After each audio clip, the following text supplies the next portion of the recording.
Ito naman po yung sulit sabli na ginagamit namin dito sa Taytay branch. Ginamit ito ng 6 na araw na may 118 meters na naran. As of October 16 po, wala naman po kaming in-house order.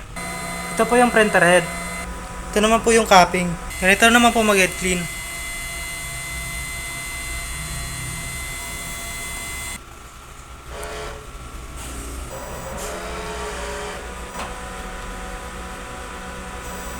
Katapos po mag-head clean, punasan natin yung wiper.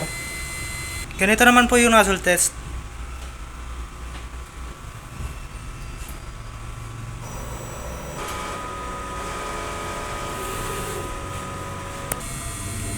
Kumpleto naman po yung kulay. Ang ink system level po ay tama lang. Ang waste tank po ay nililinis tuwing Sabado. Dito po yung ground wire. ABR.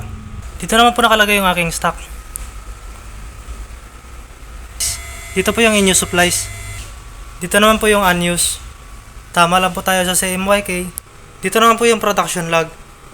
Updated naman po. Dito rin po yung consumable monitoring. Dito naman po yung daily checklist. Updated naman po. Ayan lang po. Salamat po.